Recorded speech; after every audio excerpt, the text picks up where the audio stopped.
बिस्मिल्लाहिर्रहमानिर्रहीम।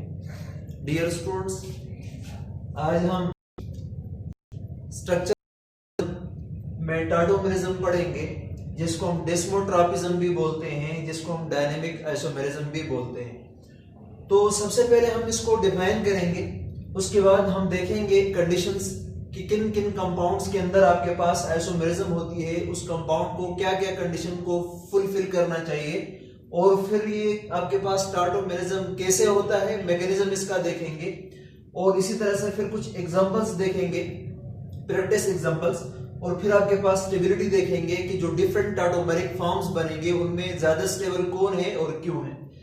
तो सबसे पहले हम टाटोमेरिज्म को डिफाइन करने से पहले अगर हम इसका बैकग्राउंड देखें तो हमने स्टार्ट किया था आइसोमर्स, और आपके पास आइसोमर्स वो कंपाउंड्स होते थे जिनका मॉलिक्यूलर फार्मूला सेम था, स्ट्रक्चर या स्पेशल अरेंजमेंट इनका डिफरेंट हो सकता था। तो जब आपके पास स्ट्रक्चर डिफरेंट हो तो उसको हम बोलते थे स्ट्रक्चरल आइसोमर, जब आपके पास स्पेशल अरेंजमेंट डिफरेंट हो तो उसको हम स्टीरियो आइसोमर बोलते थे। फिर स्ट्रक्चर में हमने बहुत सारे टाइप्स पढ़ लिए थे, चेन आइसोमेरिज्म, इसी तरह से पोजीशन आइसोमेरिज्म, मेटामेरिज्म, ठीक है ना, इसी तरह से फंक्शनल ग्रुप आइसोमेरिज्म, और लास्ट हमारे पास रह गया था टाटोमेरिज्म, जो कि हम आज पढ़ेंगे। तो इससे हमें ये पता चला कि जो टाटोमेरिज्म है बेसिकली ये आपके पास स्ट्रक्चरल आइसोमेरिज्म है। ये क्या है आपके पास? स्ट्रक्चरल आइसोमेरिज्म है। तो किस तरह से स्ट्रक्चरल आइसोमेरिज्म है, सबसे पहले इसको हम देख लेते हैं। तो टाटोमेरिज्म होता क्या है, इसको हम कैसे डिफाइन करेंगे? तो टाटोमेरिज्म आपके पास क्या है? Tautomerism occur when a compound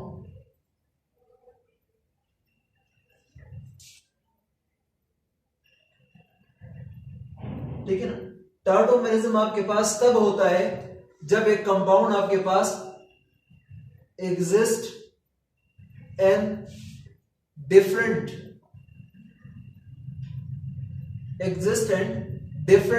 structural isomer, exist and different structural isomers. लेकिन ये जो स्ट्रक्चरल आइसोमर है जो क्या करेंगे, देट आर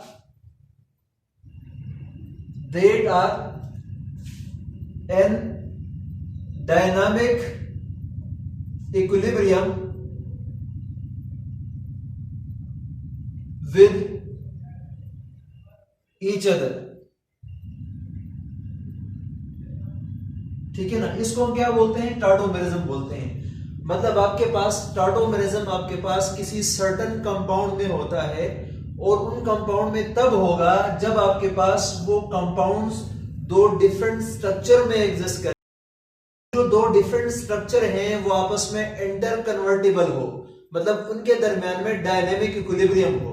तो इस तरह का स्ट्रक्चरल आइसोमर जिसमें दो डिफरेंट स्ट्रक्चर आपस में डायनेमिक इक्विलिब्रियम में एग्जिस्ट करते हैं, तो उसको क्या कहा जाता है? टाटोमर्स कहा जाता है। और इस फिनोमेना को हम क्या बोलते हैं? टाटोमेरिज्म बोलेंगे। इस टाटोमेरिज्म के अंदर हम स्पेशली कीटो इनोल टाटोमेरिज्म की रिस्पेक्ट में पढ़ेंगे। तो सबसे पहले हम देख लेते हैं, और इसके अलावा अगर हम इस टाटोमेरिज्म के अंदर देखेंगे तो आपके पास क्या होता है, इसमें जो फंक्शनल ग्रुप है, फंक्शनल ग्रुप जो दो टाटोमर्स होते हैं उनका क्या होता है? डिफरेंट होता है। तो हम ये भी तो कह सकते हैं ना कि अगर आपके पास फंक्शनल ग्रुप डिफरेंट है तो इसका मतलब कि फंक्शनल ग्रुप आइसोमेरिज्म होने चाहिए। लेकिन यहां पर ये दो डिफरेंट फॉर्म्स जो हैं ये आपस में इक्विलिब्रियम में एग्जिस्ट करते हैं, ठीक है ना। और इसके अलावा आपके पास क्या होता है? Position of different position of hydrogen and pi bond, मतलब इन दोनों स्ट्रक्चर में अगर आप लोग देखेंगे तो पाई बॉन्ड और आपके पास जो हाइड्रोजन है उसकी पोजीशन चेंज होगी। इस रिस्पेक्ट में मोस्ट ऑफ द केसेस में हम देखेंगे इसको 1,3H माइग्रेशन भी कहा जाता है, ठीक है ना। मोस्ट ऑफ द केसेस में, हर केस में नहीं, लेकिन मोस्ट ऑफ द केसेस में हम इसको 1,3 हाइड्रोजन या माइग्रेशन भी बोलते हैं। तो इसमें क्या होता है हम अभी देखने वाले हैं। जैसे फॉर एग्जांपल आपके पास है CH3 C double bond O CH3। तो ये आपके पास कीटोन है एक, ठीक है, आपके पास कीटोन है।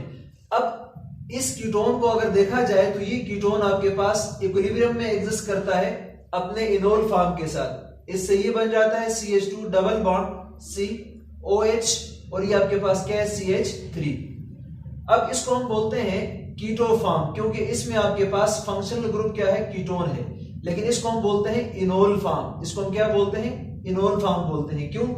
क्योंकि डबल बॉन्ड की वजह से हम इसको इन बोलते हैं, ठीक है ना, और साथ में अल्कोहल है फंक्शनल ग्रुप तो इसकी वजह से हम ओल बोलते हैं। जब दो ई और ओ आपस में एक ही साथ आए तो हम इसको क्या करेंगे हटा देंगे, तो ये बन जाएगा आपके पास इनोल। तो बुनियादी तौर पर ये आपके पास क्या है इनोल फॉर्म है, ठीक है ना। अब अगर आप लोग देखें तो ये आपके पास क्या है 1 2 3 कार्बन है तो इसको हम लिख सकते हैं C3 और साथ में 3 और 3 6 हाइड्रोजन है तो लिख सकते हैं H6 और एक ऑक्सीजन है तो O। अब देखो यहां पर भी यही है 1 2 3 कार्बन, इसी तरह से 2 हाइड्रोजन 1 हाइड्रोजन 3 और 3 कितने हो गए 6, तो C3H6 और आपके पास एक ऑक्सीजन। तो इन दोनों का जो मॉलिक्यूलर फार्मूला है ना वो सेम है C3H6O। इसका मतलब ये है तो आपके पास आइसोमर है, लेकिन अगर आप लोग देखें तो इन दोनों का स्ट्रक्चरल अरेंजमेंट आपके पास क्या है डिफरेंट है, तो इसका मतलब ये तो स्ट्रक्चरल आइसोमर है। और दूसरी बात यहां पर देखें तो फंक्शनल ग्रुप इधर कीटोन है और इधर फंक्शनल ग्रुप आपके पास OH है और आपके पास डबल बॉन्ड है, तो इसका मतलब इन दोनों का फंक्शनल ग्रुप भी डिफरेंट है, तो ये फंक्शनल ग्रुप आइसोमर भी हो सकते हैं। पर अगर देखा जाए तो ये दोनों फॉर्म एक दूसरे के साथ डायनेमिक इक्विलिब्रियम में एग्जिस्ट करते हैं। तो ऐसे आइसोमर जो एक दूसरे के साथ डायनेमिक इक्विलिब्रियम में एग्जिस्ट करते हैं तो इसको हम फंक्शनल ग्रुप आइसोमेरिज्म की बजाय क्या बोलते हैं टाटोमर्स बोलते हैं, या इसको हम क्या बोलते हैं टाटोमेरिज्म बोलते हैं। इस फिनोमेना को हम क्या बोलते हैं टाटोमेरिज्म बोलते हैं। तो बुनियादी तौर पर अगर आप लोग देखें तो फंक्शनल ग्रुप इसमें क्या है डिफरेंट है, एक में कीटो है एक में आपके पास इनोल है, और दूसरा different position of hydrogen in pi bond. यहां पर देखें पाई बॉन्ड कार्बन और ऑक्सीजन के दरमियान में था, ठीक है ना, इधर कार्बन और कार्बन के दरमियान में चला गया, पोजीशन चेंज हो गई पाई बॉन्ड की। इसी तरह से हाइड्रोजन यहां CH3 के साथ था, अब OH मतलब ऑक्सीजन के पास चला गया, तो मतलब साइमल्टेनियस एक मॉलिक्यूल के अंदर हाइड्रोजन की शिफ्टिंग होती है। इंट्रा मॉलिक्यूलर फिशन वाला रिएक्शन है ये, मतलब एक इंट्रा मॉलिक्यूलर टाइप की एक रिएक्शन है ये, ठीक है ना। तो अब इसके लिए हम देखते हैं कंडीशंस क्या हैं कि कब आपके पास टाटोमेरिज्म होगा। तो इसको हमने डिफाइन तो कर लिया कि टाटोमेरिज्म आपके पास तब होता है जब दो कंपाउंड एक दूसरे के स्ट्रक्चरल आइसोमर हो और वो दो स्ट्रक्चरल आइसोमर आपस में डायनेमिक इक्विलिब्रियम में एग्जिस्ट करते हो, तो उसको हम क्या बोलते हैं टाटोमेरिज्म बोलते हैं, ठीक है ना। अब टाटोमेरिज्म के लिए कंडीशंस क्या होनी चाहिए, ये कंडीशन बहुत जरूरी है, इसको आप लोग बहुत ही गौर से देखिएगा। कंडीशंस क्या क्या है,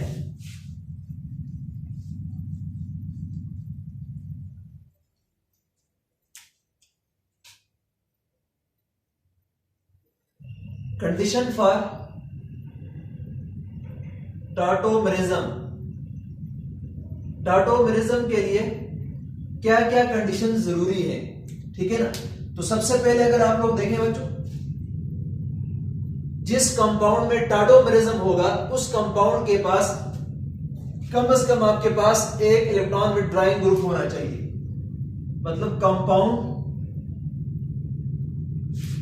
must have electron withdrawing group, ठीक है ना, इलेक्ट्रॉन विथड्रॉइंग ग्रुप। ऐसा कंपाउंड जिसमें इलेक्ट्रॉन विथड्रॉइंग ग्रुप हो तो वहां पर आपके पास टाटोमेरिज्म पॉसिबल है, ठीक है ना।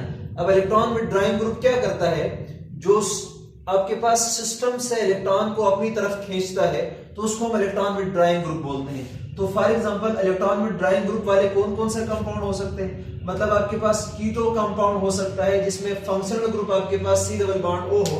अब ये C डबल बॉन्ड O एक इलेक्ट्रॉन विथड्रॉइंग ग्रुप है। इसी तरह से आपके पास एल्डिहाइड हो सकता है जिसमें वही कार्बोनिल कार्बन होता है पर यहाँ पर एक आपके पास क्या होगा हाइड्रोजन होगा। इसी तरह से बच्चों आपके पास N डबल बॉन्ड O, और यहां पर भी अगर आप लोग देखें तो ये नाइट्रो ग्रुप है और ये भी आपके पास इलेक्ट्रॉन विथड्रॉइंग ग्रुप है। ऐसे कंपाउंड जिसमें ये वाला ग्रुप हो तो उसमें भी पॉसिबल है। इसी तरह से फिर C triple bond N cyanide group है, ये भी इलेक्ट्रॉन विथड्रॉइंग ग्रुप है, तो इसमें भी आपके पास क्या हो सकता है टाटोमेरिज्म पॉसिबल है।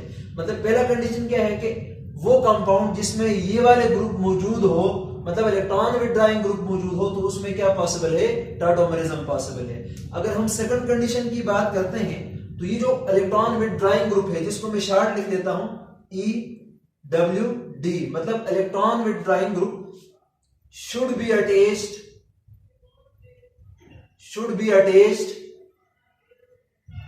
with sp3 hybridized carbon। ठीक है ना। ये जो इलेक्ट्रॉन विड्रॉइंग ग्रुप है ये किसके साथ अटैच होना जरूरी है, sp3 हाइब्रिडाइज्ड कार्बन के साथ। तो ये जो sp3 हाइब्रिडाइज्ड कार्बन है इसको हम क्या नाम देते हैं, कार्ड एस एल्फा कार्बन, जिसको हम क्या बोलते हैं, एल्फा कार्बन बोलते हैं। मतलब ये जो इलेक्ट्रॉन विड्रॉइंग ग्रुप है ये जरूरी है कि आपके पास एक ऐसे कार्बन के साथ अटैच हो जो कि sp3 हाइब्रिडाइज्ड हो, जो कि आपके पास क्या हो, sp3 हाइब्रिडाइज्ड हो, और उस कार्बन को हम क्या बोलते हैं, एल्फा कार्बन बोलते हैं। क्या बोलते हैं, एल्फा कार्बन बोलते हैं। थर्ड कंडीशन की अगर हम बात करें तो ये जो आपके पास एल्फा कार्बन है इसके पास कम से कम एक हाइड्रोजन होना जरूरी है, जिसको हम क्या बोलते हैं, एल्फा हाइड्रोजन बोलते हैं। मतलब हम ये कह सकते हैं the sp3 hybridized carbon must have at least one hydrogen. कम से कम इसके पास एक हाइड्रोजन होना जरूरी है। चूंकि यह हाइड्रोजन एल्फा कार्बन पे अटैच है, इस हाइड्रोजन को हम क्या नाम देंगे, जो इस कार्बन के साथ अटैच है, कार्ड एस एल्फा हाइड्रोजन, जिसको हम क्या बोलेंगे, एल्फा हाइड्रोजन बोलेंगे। और ये जो अल्फा हाइड्रोजन होता है बच्चों, ये आपके पास एसिडिक हाइड्रोजन होता है। ये जो अल्फा हाइड्रोजन है ये बेसिकली क्या होता है, आपके पास एसिडिक हाइड्रोजन होता है। इसको हम क्या बोलते हैं, एसिडिक हाइड्रोजन भी बोलते हैं। ठीक है ना।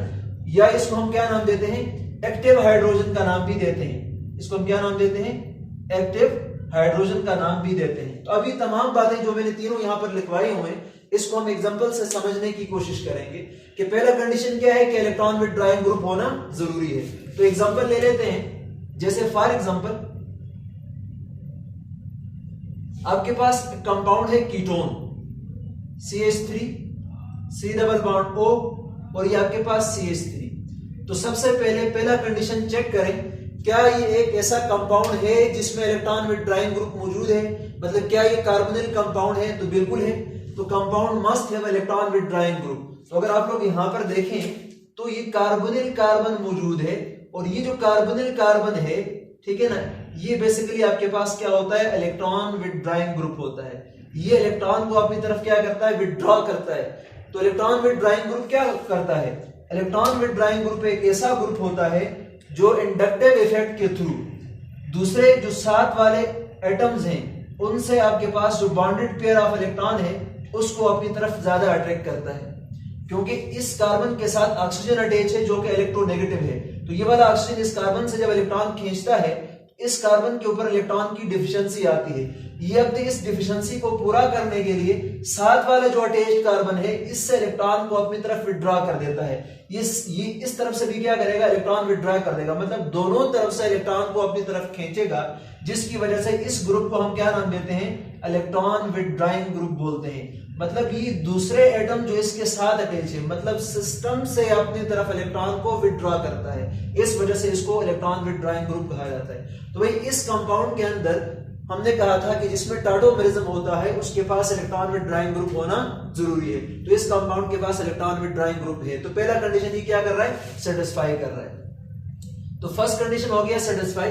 अब हम बात करेंगे कि भाई electron withdrawing group should be attached with sp3 hybridized carbon, जिसको हम अल्फा कार्बन बोलते हैं। अब जरा मैं इसको ओपन करके लिखूं तो अगर आप लोग गौर से देखें तो इसको मैंने ओपन करके जब लिखता हूं तो ये होगा आपके पास इसका structure C double bond O, और ये आपके पास C, और ये आपके पास H, और ये आपके पास क्या है, H है। मैंने इन तीनों हाइड्रोजन को ओपन करके लिख दिया है। अब अगर जब आप लोग गौर से देखें तो पहला कंडीशन तो सेटिस्फाई हो रहा था कि इसमें इलेक्ट्रॉन विड्रॉइंग ग्रुप मौजूद है। भाई जिस वक्त आप इसको देखते हैं तो ये एक हाइड्रोजन, ये दूसरा हाइड्रोजन, ये तीसरा हाइड्रोजन, ठीक है ना। अब देखो इस कार्बन को, क्या ये कार्बन जो इलेक्ट्रॉन विथड्राइंग ग्रुप के साथ अटैच है, ठीक है ना, ये इलेक्ट्रॉन विथड्राइंग ग्रुप है। अब इसके साथ डायरेक्टली कार्बन अटैच है, और ये भी आपके पास इलेक्ट्रॉन विथड्राइंग ग्रुप है, इसके साथ भी डायरेक्टली क्या अटैच है, ये कार्बन अटैच है। अब इस कार्बन और इस कार्बन को देखा जाए तो ये डायरेक्टली किसके साथ जुड़े हुए हैं, एक कार्बन के साथ जुड़े हैं। अब चेक करें, ये कार्बन sp3 होना चाहिए, तो 1 2 3 4 बाण है। तो जब आपके पास कार्बन टेट्रावैलेंट होता है तो वो क्या होता है, आपके पास sp3 हाइब्रिडाइज्ड होता है।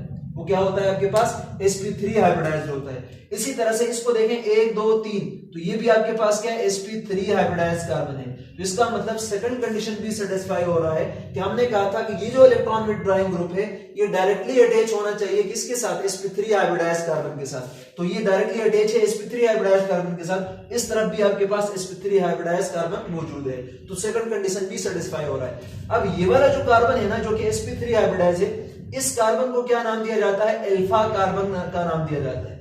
ये कौन सा कार्बन है आपके पास, अल्फा कार्बन। अब जरा और से देखना, इस अल्फा कार्बन के ऊपर ये जो हाइड्रोजन अटैच है 1 2 और 3, कम से कम 1 होना चाहिए, पर यहां पर इधर 3 है और इधर भी आपके पास कितने हैं, 3 है। तो यहां पर तो 3 अल्फा हाइड्रोजन मौजूद है। मतलब वो कार्बन जो अल्फा कार्बन कहलाता है, इसके साथ डायरेक्टली जो हाइड्रोजन अटैच है वो आपके पास अल्फा हाइड्रोजन कहलाते हैं। तो इसका मतलब ये हुआ कि sp3 हाइब्रिडाइज्ड कार्बन होना चाहिए, और इसको हम अल्फा कार्बन बोलते हैं। तीसरा कंडीशन, ये जो sp3 हाइब्रिडाइज्ड कार्बन है इसके ऊपर कम से कम 1 हाइड्रोजन होना चाहिए, जिसको हम अल्फा हाइड्रोजन बोलते हैं। तो कम से कम 1 होना चाहिए, यहां पर तो आपके पास दोनों तरफ 3 है, मतलब टोटल 6 अल्फा हाइड्रोजन है। अब ये जो आपके पास बच्चों अल्फा हाइड्रोजन होता है ना, ये एसिडिक इन नेचर होता है। ये अल्फा हाइड्रोजन आपके पास क्या होता है, एसिडिक इन नेचर होता है। अब एसिडिक इन नेचर कैसे होता है, मैं अब इसको मिटा रहा हूं, फिर जरा इसको देख लेते हैं। अब देखिए, ये आपके पास जो कार्बोनिल कार्बन के साथ वाला जो कार्बन है, इसको हम अल्फा कार्बन बोलते हैं। इसके साथ कितने हाइड्रोजन अटैच थे, 3 हाइड्रोजन, और ये तीनों हाइड्रोजन आपके पास क्या होते हैं, एक्टिव हाइड्रोजन होते हैं, या इसको हम एसिडिक हाइड्रोजन बोलते हैं। मतलब ये वाले हाइड्रोजन क्या होते हैं, एसिडिक हाइड्रोजन होते हैं। कैसे, अब देखो हमें पता है ना कि ये आपके पास इलेक्ट्रॉन विथड्राइंग ग्रुप है, मतलब ऑक्सीजन अपने इलेक्ट्रोनेगेटिविटी की वजह से जब इससे इलेक्ट्रॉन को विड्रॉ करेगा तो एज रिजल्ट ये कार्बन इलेक्ट्रॉन डिफिशिएंट हो जाएगा, और ये साथ वाले कार्बन से इलेक्ट्रॉन को खींचने की कोशिश करेगा। जब ये वाला साथ वाले कार्बन से इलेक्ट्रॉन को खींचेगा तो कार्बन आपके पास इलेक्ट्रॉन डिफिशिएंट होगा, ये साथ वाले हाइड्रोजन से इलेक्ट्रॉन को खींचेगा। जब साथ वाले हाइड्रोजन से इलेक्ट्रॉन को खींचेगा तो हाइड्रोजन के पास इलेक्ट्रॉन की डिफिशिएंसी हो जाएगी, ये पार्शियल पॉजिटिव हो जाएगा। ये हाइड्रोजन क्या हो जाएंगे, इस तरह से ये भी पार्शियल पॉजिटिव हो जाएंगे। अब ये वाला हाइड्रोजन प्लस की फॉर्म में निकल सकता है, ये वाला हाइड्रोजन भी प्लस की फॉर्म में निकल सकता है, ये वाला हाइड्रोजन भी प्लस की फॉर्म में निकल सकता है। मतलब अगर इसके ऊपर बेस अटैक करे तो यहाँ इस प्रोटॉन को ऑब्स्ट्रैक्ट कर सकता है। तो इसलिए हम कह सकते हैं कि ये वाले जो हाइड्रोजन है, these hydrogen are acidic hydrogen. ये हाइड्रोजन आपके पास क्या है, एसिडिक हाइड्रोजन है। ये आपके पास प्रोटॉन की फॉर्म में यहां से क्या हो सकते हैं, रिमूव हो सकते हैं। क्या हो सकते हैं, रिमूव हो सकते हैं। तो हमने 3 कंडीशन देख लिया कि पहला कंडीशन, कंपाउंड के पास इलेक्ट्रॉन विथड्राइंग ग्रुप होना चाहिए, जैसे कि ये ग्रुप है। दूसरी बात, जो इलेक्ट्रॉन विथड्राइंग ग्रुप है उसके साथ क्या होना चाहिए, sp3 कार्बन होना चाहिए, जो कि आपके पास इस केस में है। ये भी sp3 कार्बन है आपके पास, और इसके साथ हाइड्रोजन कम से कम 1 होने चाहिए। तो यहाँ पर 3 हाइड्रोजन मौजूद है, जिसको हम अल्फा हाइड्रोजन बोलते हैं, और ये अल्फा हाइड्रोजन आपके पास क्या होते हैं, एसिडिक होते हैं। तो ये कंडीशन अगर कोई मॉलिक्यूल सेटिस्फाई कर रहा है तो हम बोल सकते हैं कि उस कंपाउंड के अंदर टॉटोमेरिज्म पॉसिबल है, या वो कंपाउंड टॉटोमेरिज्म शो कर सकता है। ठीक है, देख लेते हैं अब कैसे होता है। पहले एग्जांपल हम देख लेते हैं कुछ, फिर उसके बाद हम इसका मैकेनिज्म देख लेते हैं। ठीक है ना। तो सबसे पहले बच्चों अगर आप लोग गौर करें, अभी हमने देखा था कि टॉटोमेरिज्म में क्या होता है, आपके पास हाइड्रोजन और पाई बॉन्ड की साइमल्टेनियस शिफ्टिंग होती है। जैसे फॉर एग्जांपल अभी हमने देखा था, जैसे ये CH3 है और ये आपके पास C डबल बॉन्ड O है और ये आपके पास CH3 है। अगर आप इस कंपाउंड को देखेंगे तो ये आपके पास क्या है, कीटोन है, मतलब कीटोन इसमें फंक्शनल ग्रुप है। ठीक है ना। अब अगर आप लोग देखें तो इस कंपाउंड को अगर मैं ऐसे लिख लूं, ठीक है ना, CH, इसको ऐसे लिखूं H, ठीक है ना, ये हाइड्रोजन है। अब अगर आप लोग देखें तो ये बेस की प्रेजेंस में या एसिड की प्रेजेंस में ये वाला जो हाइड्रोजन है ये अपने इलेक्ट्रॉन को जब यहां शिफ्ट करता है, नेगेटिव चार्ज इधर शिफ्ट होता है, यहां से ये हाइड्रोजन जाके इसके साथ अटैच हो जाता है, ठीक है ना। तो क्या बन जाता है आपके पास, इधर ये वाला बॉन्ड जब इधर शिफ्ट हो जाए तो यहां पर बन जाएगा CH2 डबल बॉन्ड, C बन जाएगा, यहां से ये ऑक्सीजन का डबल बॉन्ड टूट जाएगा, इस ऑक्सीजन के ऊपर नेगेटिव चार्ज आएगा, लेकिन यहां से हाइड्रोजन प्लस की फॉर्म में निकलकर इसके साथ जुड़ जाता है, ठीक है ना। और इसी तरह से यहां पर ये CH3 हम उसी तरह से लिखेंगे। अब जरा गौर से देखें, ये नेगेटिव चार्ज यहां पर अब खत्म हो जाएगा। क्या हुआ है, ये जो कार्बन है, लेट सपोज मान लो कि इसको मैं बोलता हूं ये 1 पोजीशन है, ये 2 पोजीशन है, ये आपके पास 3 पोजीशन है, ठीक है ना। तो हाइड्रोजन 1 पोजीशन से किधर जाके अटैच हो जाता है, 3 पोजीशन पर। पहले डबल बॉन्ड किधर था आपके पास, पाई बॉन्ड पहले यहां पर था, अब पाई बॉन्ड किधर चला गया, कार्बन और कार्बन के दरमियान में आ गया, और हाइड्रोजन पहले यहां पर था, अब किधर चला गया, जो 3 नंबर वाला एटम है उसके ऊपर अटैच हो गया जाके। तो ये 2 था और ये आपके पास 1 था। तो इसमें देखें तो आपके पास हाइड्रोजन आपके पास इस कार्बन से ऑक्सीजन के पास चला गया है, मतलब पोजीशन नंबर 1 से पोजीशन नंबर 3 पे चला गया। तो इसलिए हम कह सकते हैं कि 1,3 हाइड्रोजन का माइग्रेशन है ये, मतलब हाइड्रोजन पोजीशन 1 से किधर चला गया है, पोजीशन 3 पे चला गया है, और यहाँ पर जो पाई बॉन्ड के दरमियान में वो किधर शिफ्ट हो चुका है, वो आपके पास इस कार्बन और कार्बन के दरमियान में शिफ्ट हो चुका है। तो मतलब अगर आप लोग देखें तो ये 2 डिफरेंट स्ट्रक्चर्स हैं, पर ये 2 आपस में किस फॉर्म में एग्जिस्ट करते हैं, इक्विलिब्रियम की फॉर्म में एग्जिस्ट करते हैं। तो लिहाजा इस फॉर्म क्या बोलते हैं, टाटोमर्स बोलते हैं। तो टाटोमर्स में क्या होता है, आपके पास 2 आइसोमर बनते हैं जो डायनेमिक इक्विलिब्रियम की फॉर्म में एग्जिस्ट करते हैं, जिसमें आपके पास हाइड्रोजन की और आपके पास पाई बॉन्ड की साइमल्टेनियस शिफ्टिंग होती है। तो इस तरह से जो आइसोमर एराइज होता है और जो आपस में डायनेमिक इक्विलिब्रियम की फॉर्म में एग्जिस्ट करते हैं, इसको हम क्या बोलते हैं, टाटोमेरिज्म बोलते हैं, ठीक है ना। तो कंडीशन हमने पढ़ लिया था कि भाई आपके पास क्या होना चाहिए, इलेक्ट्रॉन विथड्राइंग ग्रुप होना चाहिए, ठीक है ना, और इसी तरह से आपके पास sp3 कार्बन होना चाहिए, उसके ऊपर अल्फा हाइड्रोजन होने चाहिए, तो तब जाके वो क्या शो करता है, टाटोमेरिज्म शो करता है। अब बात ये है कि भाई आपके पास ये जो हाइड्रोजन है ये इस ऑक्सीजन की तरफ कैसे शिफ्ट होता है, ऐसा क्या होता है कि ये हाइड्रोजन आपके पास ऑक्सीजन की तरफ चला जाता है। तो इसका हम मैकेनिज्म देख लेते हैं। अगला हमारे पास क्या, अब मैकेनिज्म में हम ये देखेंगे कि भाई ये हाइड्रोजन आखिरकार कैसे ट्रांसफर हुआ, ठीक है ना। तो मैंने कहा है कि आपके पास यहाँ पर एसिड या बेस हम एज अ कैटालिस्ट यूज करते हैं, तो एसिड कैटालाइज मैकेनिज्म भी है और आपके पास बेस कैटालाइज मैकेनिज्म भी मौजूद है। तो सबसे पहले इसी का एग्जांपल ले लेते हैं, जैसे कि आपके पास ये है और ये आपके पास C डबल बॉन्ड O और ये आपके पास CH3, इसी का एग्जांपल ले लेते हैं। अब देखो बच्चों, हम यहाँ पर क्या यूज करेंगे, बेस यूज करेंगे, और ये बेस क्या करता है, प्रोटॉन को एब्स्ट्रैक्ट करता है, अभी मैं बताऊंगा कैसे।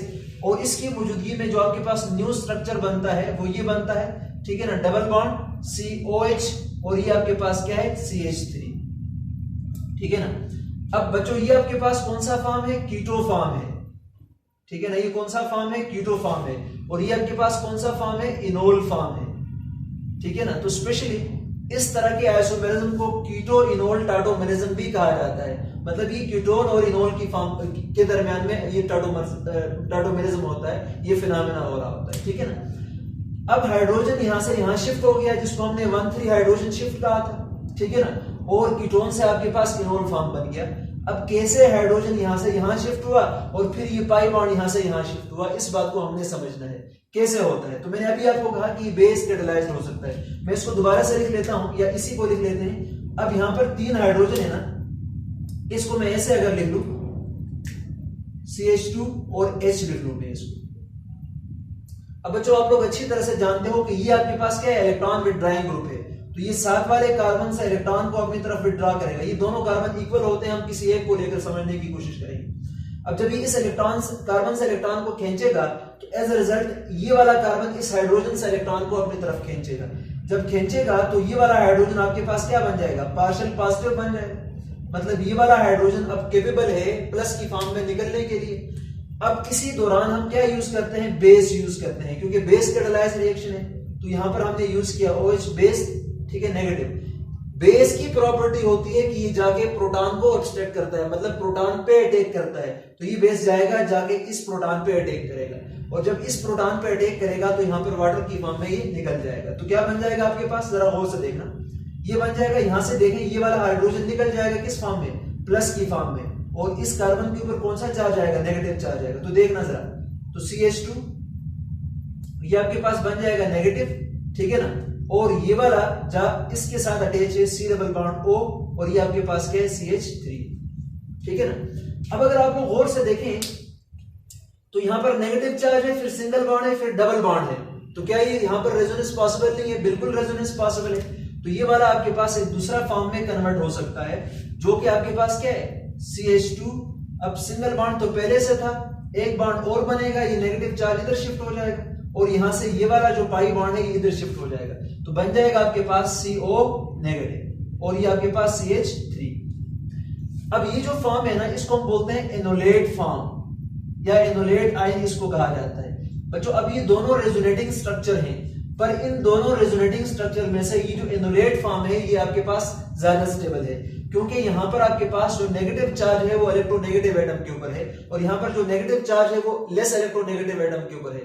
तो जब रेजोनेटिंग स्ट्रक्चर में नेगेटिव चार्ज जब किसी इलेक्ट्रोनेगेटिव एटम के ऊपर होता है तो वो ज्यादा स्टेबल होता है, तो enolate form is more stable. अब क्या होगा कि चूंकि हमने यहाँ पर बेस को एज ए कैटलिस्ट यूज किया है, तो यहाँ पर इस अगले स्टेप में हाइड्रोलिसिस होगा इसका। हाइड्रोलिसिस में क्या होगा कि ये वाला जो वाटर बना था आपके पास ये फिर से टूट जाएगा, मतलब ये हाइड्रोजन प्लस में निकलेगा, यहाँ पर आपके पास OH नेगेटिव में निकलेगा। ये जो नेगेटिव ऑक्सीजन के ऊपर चार्ज है ये जाके इस प्रोटॉन पे अटैक करेगा, तो जब प्रोटॉन पे अटैक करेगा तो इससे आपके पास ये वाला फॉर्म बन जाएगा। मैं इसको दोबारा नहीं लिख रहा, इससे ये वाला फॉर्म बन जाएगा, जो कि आपके पास क्या है, इनोल फॉर्म, जो कि आपके पास क्या है, इनोल फॉर्म है। अब अगर आप लोग देखें तो स्टार्ट हमने कहां से किया था, यहां से किया था, जो कि आपके पास कीटो फॉर्म था, और ये किस में कन्वर्ट हो रहा है,